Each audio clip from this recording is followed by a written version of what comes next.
Are you sick and tired of your shoulder feeling unstable and clicking all the time? You keep trying exercises they showed you in PT using bands, but the results just don't translate into your weightlifting. If that's you, then the Czech Get Up is going to be a game changer. Stay tuned.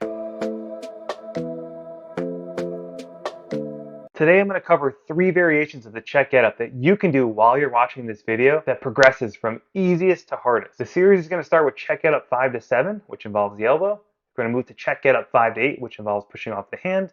And then number 3 is the Czech Get Up Full, which you finish in a lunge position, which is a lot more functional and requires a lot more of the core to do. And the most important thing to understand here is that the Czech Get Up Full, the final variation, which is the hardest version, is going to be the hardest to perform, meaning you should start at step 1 here, which I'm going to explain in a second, and work your way up all the way to the Czech Get Up Full. So Czech Get Up 5 to 7, very simple. Start in a dead bug position, laying on your back with your feet up and your arms up. Hold the weight in the injured arm, and you're going to rotate away from where the weight is and let your kind of elbow come onto the ground and push off the elbow while your eyes stare at the actual weight. Now, it's super important to be looking at the weight the entire time you're performing for repetitions, because you're going to want to increase shoulder stability by keeping that arm straight, keeping it over the shoulder joint.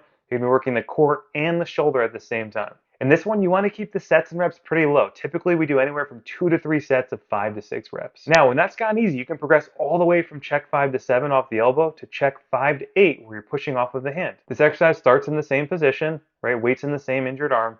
You're going to let your head follow your kind of weight as you rotate across the body. And now, instead of coming off of the elbow, you're going to push off the hand and come all the way up and then reverse back down to the starting position.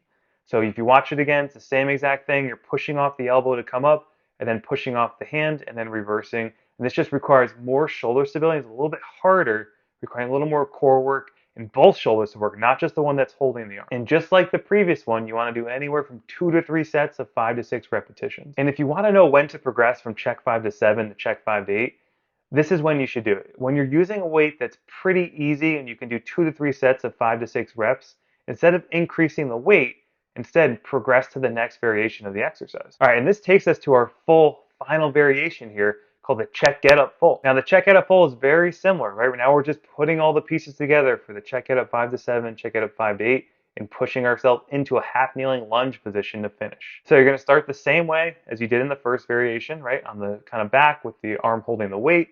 You're going to come all the way over onto your side, push off the elbow, push off the hand. Then you're going to wrap your body around, keeping the arms straight, and come into a tall kneeling position there, or I should say half kneeling with the head up and chest up with your core engaged, arms straight. You want to make sure to avoid arching the back, and then reverse those steps coming back down to the start position. Okay, you want to watch this one a couple times. It gets a little bit tricky, a little bit challenging to get down. Requires a lot of coordination, a lot of stability, which makes it such a functional and great exercise to do for strengthening. These exercises can be functional and can be done anywhere. So say you're at a hotel, right, you're traveling, you can hold your water bottle and do it that way instead of having a weight. And what makes it great is that it's a closed chain exercise, meaning you're doing it off of the ground. You're pushing off of something. It's going to require more stability when you do the exercise compared to just using bands. It's also going to require a lot of core work. So you're going to feel your core firing a lot, and even your glute muscles turning on. If you really like this series, but you feel like you need a plan to help get you back to lifting without restrictions when it comes to chest and shoulder day, comment with the word shoulder down below. I'll send you our free shoulder pain fix demo to get you started. And before you go, be sure to hit that like button and subscribe so you don't miss any of our videos coming up next week. Thanks guys, and have a great rest of your day.